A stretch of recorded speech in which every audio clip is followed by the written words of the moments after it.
Hello everybody, this is Josh Redstone again with another video lecture for my Phil 1301B class. Today we're going to be talking about truth tests and informal fallacies. So, before we get into the material for today, I thought I would supplement the material from the textbook with a few important things that are not mentioned in Chapter 6. That is the chapter that we're covering today. We'll also be skipping some parts of the chapter. I've decided to focus mostly on accounts of truth in Western philosophy, as well as looking at a little bit at science and truth in science, scientific paradigms, and that kind of thing. It's not that I don't find the other content from the chapter interesting or important, but I think that given the time constraints that we're facing, what with the present situation, it would be best to truncate the material we cover so that you have more time to study for your final exam and write your final papers. Okay? So, anyway, I wanted to get started with some discussion about propositions, because this is something that's not really covered in the textbook, at least not in this chapter. But philosophers talk about propositions, propositional attitudes, a lot when it comes to truth tests, when it comes to knowledge and knowing things, having certainty versus mere belief or opinion and that kind of thing. So I wanted to say a little bit about propositions and propositional attitudes. So firstly, what is a proposition? Well, propositions are the kinds of things we express with whole sentences in natural language. So something like, Josh is your philosophy instructor. That's a proposition. It is raining. That's a proposition. Or the dinosaurs are extinct. That's a proposition. So they're whole sentences, and more than that, they say something about how the world is. So since propositions say something about how the world is, they can either be true or false.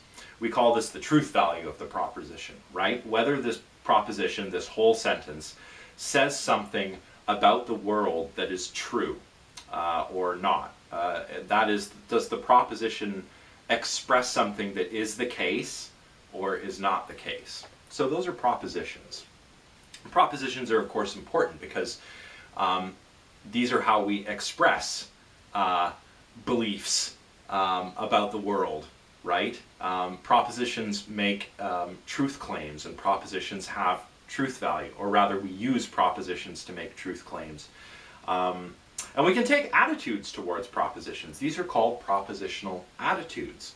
So propositional attitudes, as they're usually understood by philosophers, include mental states like beliefs, desires, intentions, and so forth. Now for this lecture we're going to be particularly concerned with the propositional attitude of belief. The reason why is because, as we'll see in a moment, belief and knowledge are, at least on the justified true belief account of knowledge, closely related, but they remain two different things. Knowledge being a sort of special kind of belief. But we'll get to that in a moment. So, propositional attitudes include mental states like beliefs and desires and intentions and so forth. So let's consider belief. So let's consider a proposition. So here's an example proposition. Let's say a student says to me, the dog ate my homework. Okay, so that's a proposition that says something about the world. And whether it's true or not turns upon what is the case. Whether it is the case that your dog has in fact eaten your homework, or whether your dog has not eaten your homework. Perhaps you don't even have a dog, but you neglected to do your homework and you're looking for a bit of an extension, and hopefully I, as your instructor, will be a little bit sympathetic if I believe your dog has eaten your homework.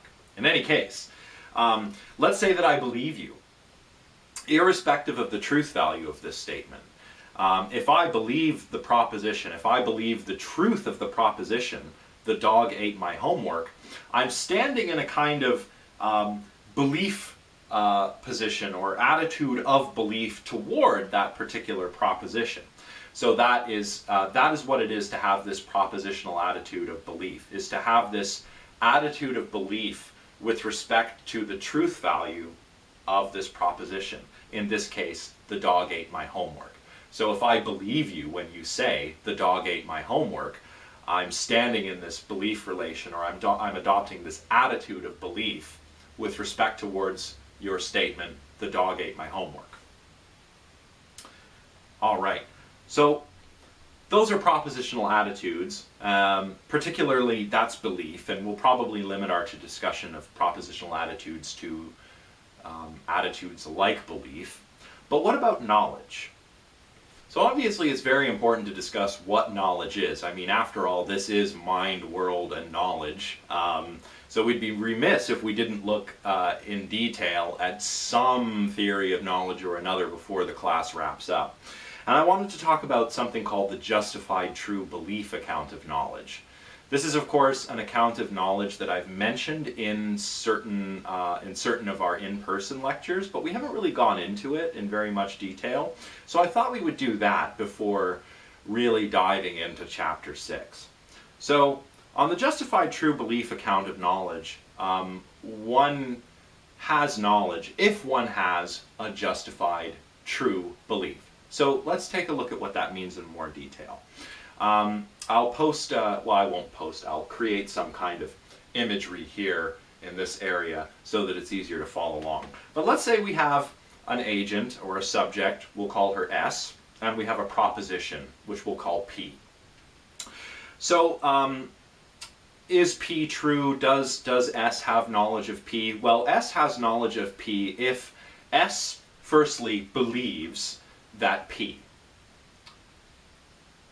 is true, and finally, S has some justification for believing P. So if you have all of these three things, according to the justified true belief account of knowledge, the necessary and sufficient conditions for knowledge have been met. Those conditions have obtained. So you have, let's take a look at the earlier proposition, right? The dog ate my homework. If a student says that to me, I'm S, and that proposition is P. So I would have knowledge that the dog ate your homework if I believed that proposition, if I believed that the dog ate your homework. And if it was true that the dog had in fact eaten your homework, and further, if I had some justification for believing P.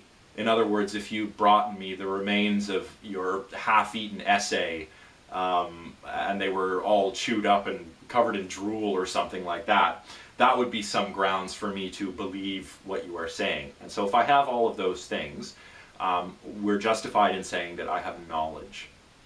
We're justified in saying that I know the dog ate your homework. So that's the justified true belief account of knowledge in a nutshell. Now, this is a very old account of knowledge. Some philosophers have traced this all the way back to Plato. Now, these philosophers are pointing toward the Meno, which is a dialogue we've discussed in our in-person lectures previously. You remember we discussed the example of Menon's slave boy and how Socrates purports to have the slave boy recall knowledge of geometry that he hasn't learned. And of course, the Meno is one of the big sources for Plato's theory of knowledge, which is all about recollection. Remember, for Plato, knowledge is just a matter of recollecting things that we've forgotten because of the trauma of birth and death and transmigration of the soul and all that. So that's Plato's epistemology. Now, in this dialogue, Plato has Socrates liken mere opinions or mere beliefs, even if they happen to be true. And this is important. I mean, Plato, through Socrates, is telling us, well, knowledge is even more secure than a true belief.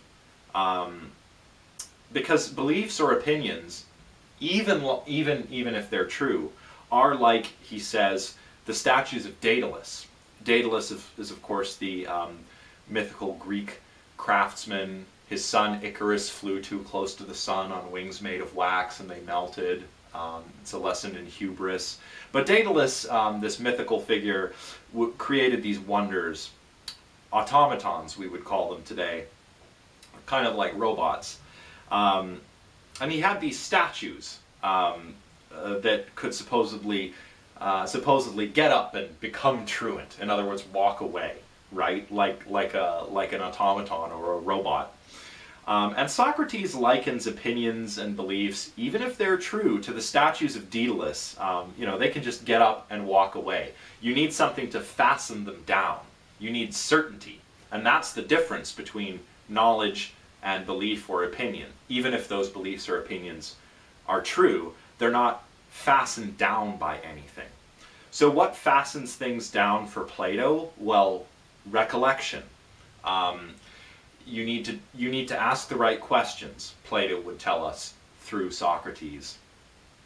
Asking the right questions allows you to recall or birth ideas that you already have but which you've forgotten because of the trauma of birth and death. Perhaps this knowledge comes from a previous life or from knowledge of encountering the forms in the realm of the pure forms. But in any case, it's recollection for Plato. The full quote, by the way, is in my slides. I'll read it to you now. And if you're curious about reading the full dialogue, the full version of the Meno, I've linked a free translation in my slides, and I'll link it down in the description for this video, of the Meno translated by Benjamin Jowett. And in the Meno, Socrates says this to his interlocutors. He says, "Now this is an illustration of the nature of true opinions. While they abide with us, they are beautiful and fruitful. But when they run away out of the human soul and do not remain long, and therefore they are not much value until they are fastened by the tie of the cause." So, just to pause for a sec. True opinions, true beliefs are great when they're with us, but they do not remain long because they're not secured by anything, right?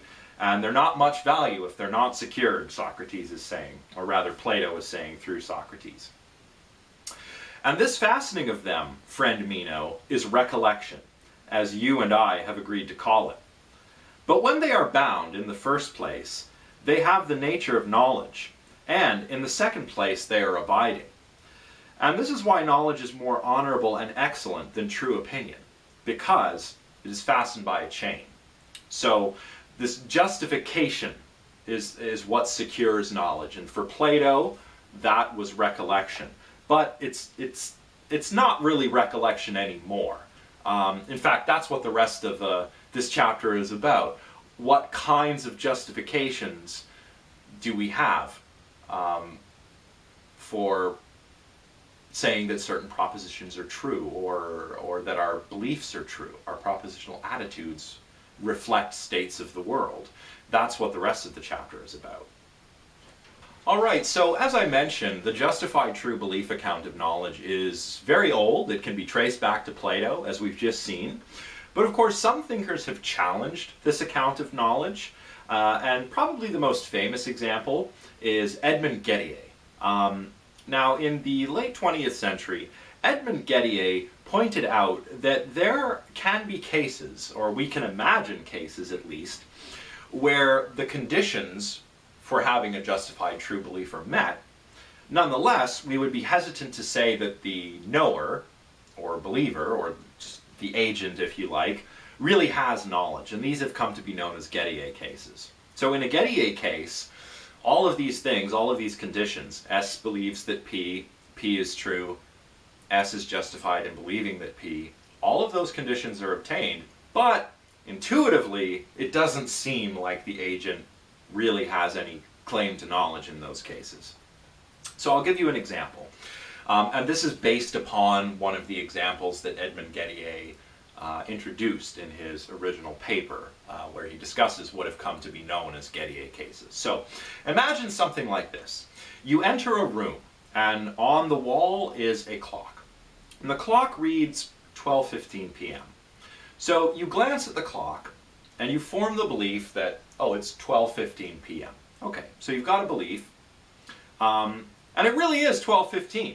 Okay, so you just happen to enter this room. It really is 12:15 p.m. You glance at the clock and you form the belief it's 12:15. Okay, so far so good, right? Well, the thing is, this clock is broken. A broken clock is right twice a day, right? and you just happened to enter the room when it was 12:15, and you looked at the clock and formed the belief that that's what time it was. So here, all of these conditions seem to be fulfilled, right? You believe the time is 12:15 p.m. because you've looked at the clock, right? It really is 12:15 p.m., just by coincidence when you enter the room. And you have some justification for believing it's 12:15 p.m. You looked at the clock, and on the face of the clock it read 12:15 p.m. But the clock is broken. You just happen to look at it at exactly the right time. So a lot of people would disagree that you actually have a knowledge claim with respect to the time of day when you enter that room. Even though you have a justified true belief, do you really know what time it is, given the evidence available to you? Or is it just that you have a unjustified or unwarranted true belief? There's a lot of debate about this, and you know what? This is actually a debate that continues to unfold in epistemology. So that's all I'll say about it for today. I just wanted you all to know of the justified true belief account of knowledge on the one hand, and the potential problems with it, or at least one potential problem with it, namely Gettier cases. In any event, probably we would all agree that for our knowledge to count as such, or for our beliefs, our true beliefs, to count as knowledge, they must align with the world or reality in some way. So our beliefs being true depends on how the world is, and whether what we believe aligns with what is the case in the world, in reality. And the propositions we use to express our beliefs, you know, the truth of those also turns upon whether they reflect what is really going on out there in reality. And this is why we need truth tests, right? We need a way of knowing what's true. Our beliefs, whether the evidence for our beliefs is reliable. So we need certain truth tests. And that is what this chapter is all about. Different kinds of truth tests. So let's get into truth tests now. All right, so, oh, hello. Did you eat the students' homework? So before we get into the thick of it with respect to truth tests, I want to talk a little bit about logic and the difference between formal and informal fallacies. Because formal fallacies are covered quite a bit in this chapter, and they are what I'd like to talk about today, because I think that they would, or rather discussion about informal fallacies will probably help you the most with the essays that I'm sure you're all busy writing. So to do that, let's take a quick look at some rules of inference, all right? So in the beginning of chapter 6, Helen Buss Mitchell highlights examples of rules of inference, or rules of proper reasoning, or laws of thought, as she calls them. Some of these we can trace all the way back to Aristotle, and I mentioned a few of them in my lectures on knowledge sources when talking about whether ideas are innate during our discussion of empiricism. John Locke, if you remember, argued that certain rules of inference or principles of reasoning, like we're about to discuss, were not innate, whereas rationalists thought that they were. In any case, think of things like the law of non-contradiction, the law of the excluded middle, or the law of identity, right? These are basic laws of thought or rules of inference that go all the way back to Aristotle. The law of non-contradiction says A and not A cannot both be true at the same time, right? So I can not be in this chair and not be in this chair at the same time, right? If you think back to our lectures when we talked about relativity theory and quantum theory, Schrodinger's cat, right? Schrodinger's cat is a weird kind of thought experiment because it seems to violate this law. The cat is both dead and alive at the same time until we observe it, right? So that's the law of non-contradiction. A and not A cannot be true at the same time. The law of the excluded middle is related to this. Something is either A or not A. There's no logical middle ground between A and not A. And the law of identity states that A is A. So that's like a tautology. We can be certain that it's true, but it doesn't really tell us anything informative, right? Even though it's very certain. And by the way, even if you've never been taught these laws, if this is the first philosophy class you've taken, well, you're probably used to thinking in these terms, right? A cannot be not A, right? You're probably, not to say that we're good reasoners or perfect reasoners. Human beings are actually not very good at applying valid rules of inference, which perhaps I can talk a little bit about in the second part of this lecture. But in any case, you probably have some familiarity with thinking along these lines. So these are laws in logic, right? And logic is the study of proper reasoning. So laws like these, again, Helen Buss-Mitchell is calling them laws of thought. I call them rules of inference. They specify basic logical relations between entities that whole sentences or parts of whole sentences refer to. And we want our arguments to be logically valid. So all of these rules of inference are valid. And if something is logically valid, it means that if the premises of your argument are true, the conclusion must be true. It's impossible for the conclusion to be false. So let's take an example of that. I mean, let's consider a syllogism. So a syllogism is a very old kind of argument. A syllogism is a deductive argument which consists of two or more premises and a conclusion. So a syllogism might go like this. So premise 1, all cats are mammals. Premise 2, Whiskers is a cat. Conclusion, Whiskers is a mammal. Okay, so that's a syllogism. And you've probably seen lots of other examples like this, right? All men are mortal, Socrates is a man, therefore Socrates is mortal. All bachelors are single, Jones is a bachelor, therefore Jones is single or unmarried. This kind of thing, right? You've probably heard all kinds of examples of syllogisms. But this is a valid syllogism. The conclusion logically follows from the premises. And if the premises are true, the conclusion will be true. Of course, we can get into more complicated kinds of arguments.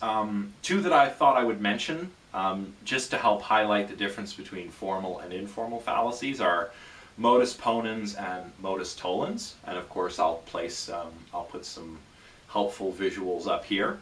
Okay, so let's talk firstly about modus ponens, which means the mode that affirms by affirming. And it has this structure: if P, then Q. So that if P is true, we're justified in inferring that Q is true. So for example, let's say P is, it's Tuesday, and Q is, Josh will go and lecture for Philosophy 1301. So if it's Monday, or rather, sorry, if it's Tuesday, then Josh will go and lecture for Philosophy 1301B. Now let's say it turns out to be true. It is the case that it is Tuesday. P obtains. Well, therefore, we're justified in inferring that Josh will go and lecture for Philosophy 1301B. Okay.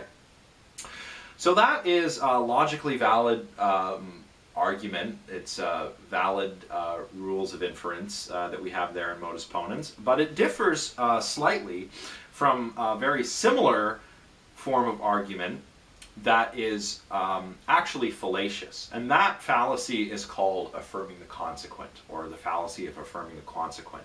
It's superficially similar to modus ponens, but the conclusion is not logically valid. So it goes like this: if P, then Q, Q, therefore P. So if it is Tuesday, then Josh will lecture for Philosophy 1301B. Well, Josh is lecturing for Phil 1301B, let's say that turns out to be true. Are we then justified in concluding that that it's Tuesday? Well, no. For example, it might be Thursday, another day when I would have been lecturing in person, if not for the present circumstances. So you see, we're not logically justified in drawing the conclusion that P in the case of affirming the consequent. So that's it for modus tollens, which is logically valid, and affirming the consequent, which is what we would call a formal fallacy. It's a fallacy in formal logic. Let's look at modus tollens now. Alright, so let's take a look now at modus tollens, which is the mode that negates by negating, and it goes if P, then Q, so similar to modus tollens. But the difference is that the second line in the argument reads not Q. In other words, if Q is not the case, then we're then justified in concluding that P is not the case, or inferring that P is not the case. So let's try to make this a bit more concrete with an example. Let's go back to our example of whiskers from our deductive syllogism. So, if whiskers is a parakeet, then whiskers is a bird. So, if P, then Q. If whiskers is a parakeet, then whiskers is a bird. But whiskers is not a bird. Whiskers is a cat. So whiskers is not a bird, so not Q. Therefore, whiskers is not a parakeet. So there's an example of modus tollens, a logically valid mode of inference, a mode that negates by negating. And this is superficially similar to another formal fallacy called denying the antecedent, which goes, if P then Q, not P, therefore not Q. It's superficially similar to modus tollens, but it is not logically valid. So, for example, if whiskers is a parakeet, then whiskers is a bird. Whiskers is not a parakeet, therefore whiskers is not a bird. Well, it's true that whiskers is not a bird, but we don't have the grounds for inferring that from this argument. So if whiskers is a parakeet, then he's a bird, and he's not a parakeet, well, he may just as well be a different kind of bird, right? So it doesn't follow from not P that not Q is the case. And that's why denying the antecedent is not a logically valid form of inference.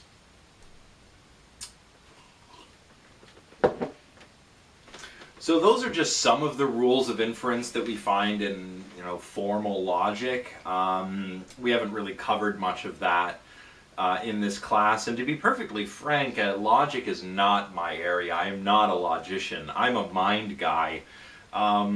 So I didn't want to focus too much on this stuff. I just wanted to give you an idea of the difference between formal and informal fallacies. So we've taken a quick look at a couple of formal fallacies, but a lot of the fallacies that you'll probably encounter in other classes or in your day-to-day life or as you're writing your essays will actually be informal fallacies. So I'd like to spend a little bit of time talking about those. Now, informal fallacies are ways of arguing that distort the argument. We encounter them in advertising, politics, internet debates, right? All kinds of everyday areas. These differ from formal fallacies in that in the case of formal fallacies, the rules of proper reasoning are not followed. So in formal fallacies, you have logically invalid forms of reasoning. In informal fallacies, you have just more of a distortion of an argument, making the weaker argument the stronger, perhaps, if you'd like to think of it along the lines of, some of the sophists that we talked about during the beginning of this course. Trying to identify informal fallacies works as a kind of everyday, practical means of testing the truth. If you can identify an informal fallacy, it's kind of like having your own baloney detection kit, to borrow Carl Sagan's terminology. And there are some important informal fallacies that are covered in the textbook in the little box on page 253. So I thought what I would do for the rest of this lecture is walk through those. Because these may, being aware of these may help you when you're putting your essays together. So here we go. The first is an appeal to emotion, right? Here is where somebody making the argument appeals to the audience's emotions and not to reason. So, there are lots of examples that we could go through. I've come up with a couple here, but maybe you can think of your own and add them in the comments section if you like. But for example, imagine a corrupt religious leader who solicits donations to enrich himself. And he does this by using the threat of God's wrath, hellfire and brimstone and all of that stuff. Or perhaps even the promise of reward if they do donate, right? So here you might imagine a corrupt televangelist, or perhaps the Catholic Church, their former practice of selling indulgences. These would be appeals to emotion, right? Not appeals to reason. Using fear or the promise of reward to convince people to do something rather than appealing to their reason. Of course, another example is a politician, perhaps, making a rousing speech that is devoid of real substance, right? And in such a speech, a politician like this might play upon people's fears and hopes, and not use reason to determine what would really be beneficial to the citizenry. This is an especially pertinent worry right now, I think, in the times that we're living in. Politicians playing on hopes and fears versus using reason and scientific evidence for making decisions during the current pandemic, right? Or consider an advertiser, right? Advertising uses bright colors, sexually charged imagery to convince you to buy something. They generally don't appeal to reason to convince you to buy a product. Usually it's an appeal to emotion, or even to some kind of deeper appetitive desire in the case of sexually charged advertising, right? So those are appeals to emotion. Another kind of informal fallacy is an appeal to authority. So in terms of where we encounter appeals to authority, we tend to encounter them in the same kinds of spots that we might encounter appeals to emotion. So when one's making an appeal to authority, they're not appealing to reason or rational principles, but rather simply to an authority or an authority figure. That could be a political authority figure. You must do what the dear leader says. What the dear leader says is right because he's the dear leader, right? Something like this. Religious authority, very much the same. What's right and what's wrong is right and wrong because of what God says or because of what a religious leader says, not because there are any kind of reasoned principles at play.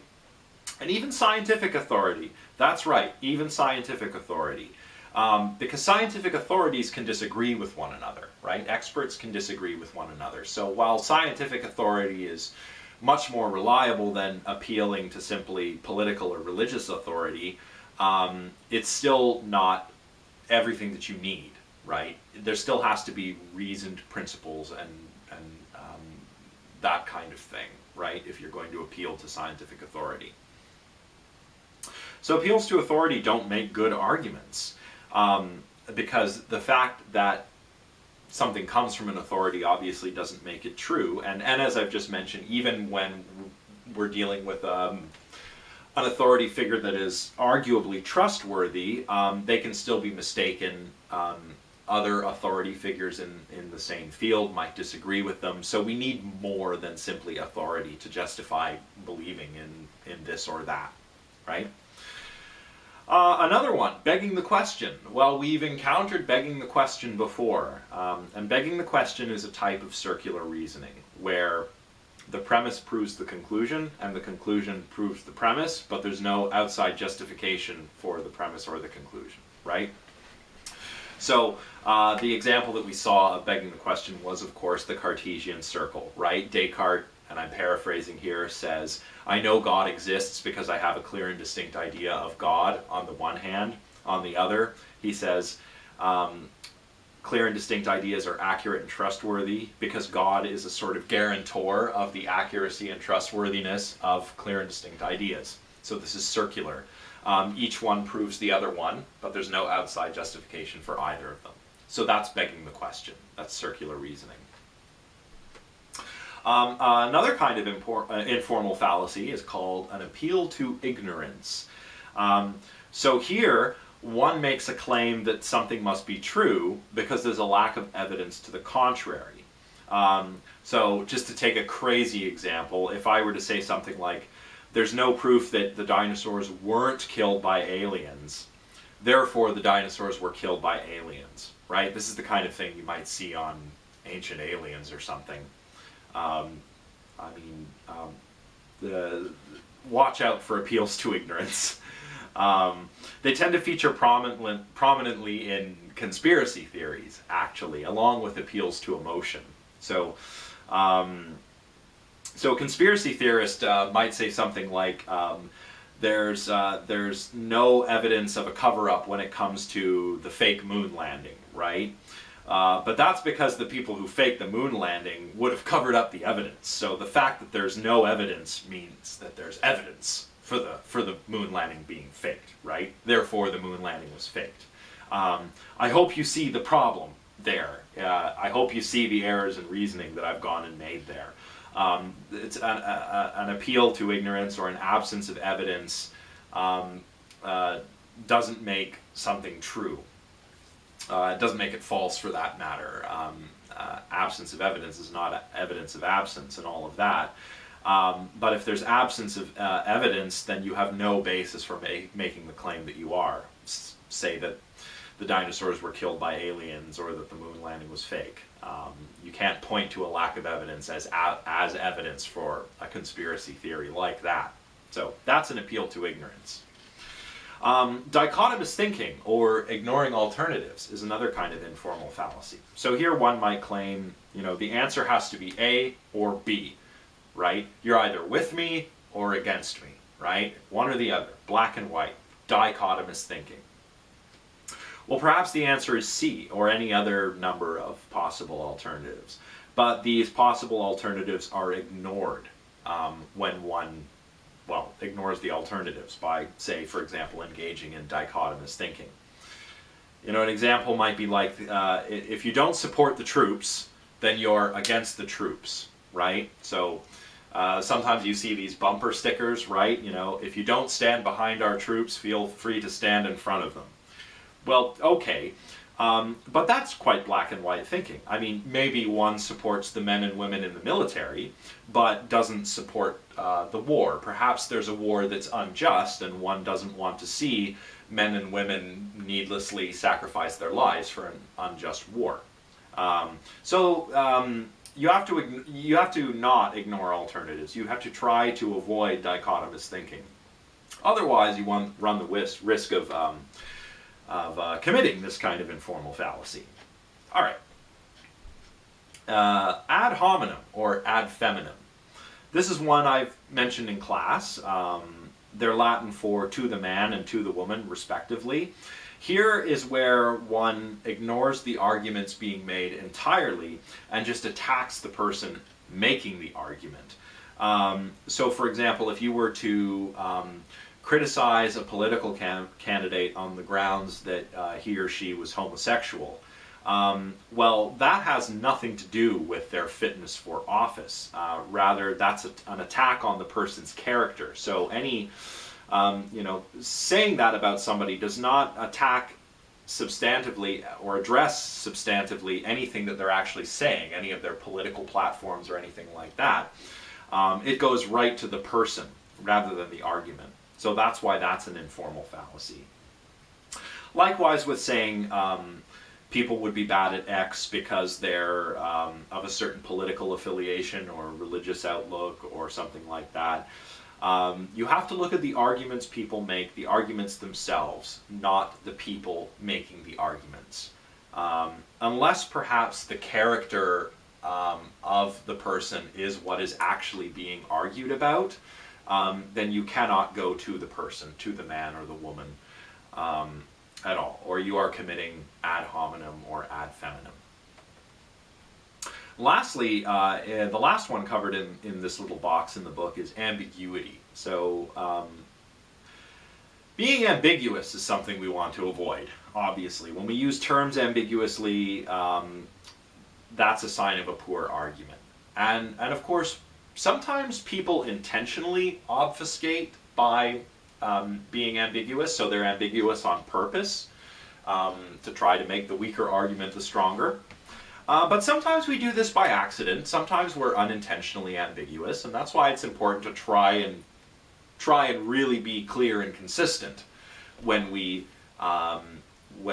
write philosophy papers, when we do philosophy, or when we have discussions with one another. It's important to be clear and concise and avoid ambiguity. The example in your book of an ambiguous argument, I like this one. God is love, love is blind, Stevie Wonder is blind, therefore Stevie Wonder is God. Well, perhaps, but this is not a good argument, right? Instead, we need to try and use our terms clearly and concisely and consistently, not say this is that and that is this and blah, blah, blah, blah, blah. So, definitely don't be intentionally ambiguous. That's just being a sophist. But also try not to be unintentionally ambiguous, both in your day-to-day lives and when you're writing your philosophy papers. A few that are not mentioned in this box that I feel would be good to mention are, things like the straw man, or I guess nowadays straw person argument you hear that more often. So that's when you create a caricature or a weaker version of your opponent's argument, and you attack that weaker position rather than the actual position of your opponent. So that's the straw person argument. There's also the argument ad populum, or like an argument that appeals to the popularity of a position. So, X is true because millions of people believe X. Well, that's not grounds for making a conclusion that X is true. It's just not. You need to appeal to reason. You need to use valid rules of inference and rational arguments to establish that X is true. You cannot establish that X is true because millions of people believe X. And the argument from incredulity, that goes something like, I don't understand X, therefore X must be false. I don't understand quantum physics very well. So am I justified in concluding that quantum physics is false? Well, no, not at all. Not at all. There are people that do understand quantum physics much better than I do, although physicists will also tell you that nobody really understands quantum physics. But that's not the point, right? The point is that just because you don't understand something, that is not grounds for concluding that the thing you don't understand is not true. And finally, I wanted to say a little bit about something called mala fides, or bad faith arguments. Sometimes bad faith arguments are called cases of like double-mindedness or duplicity or double-heartedness. It's a kind of self-deception, or the deception of others, or both, and it can be intentional or unintentional. But bad faith arguments are, cases where you argue for a position that you know is wrong. For example, maybe you give some advice to your friend, and you've led your friend to believe that this advice is in her best interest. But really, in giving this advice to your friend, you're only looking out for your own interests. That would be bad faith.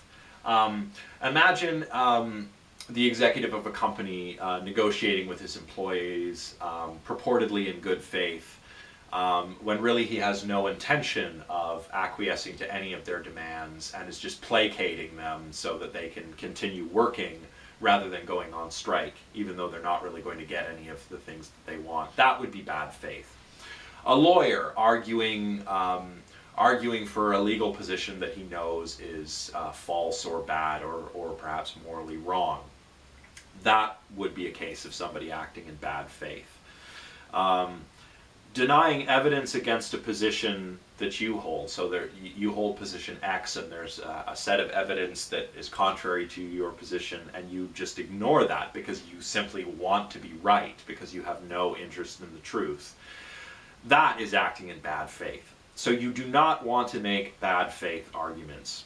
Whenever we do philosophy, or indeed any kind of scholarship, or even when we engage with people in a day-to-day basis, it's important to do it in good faith.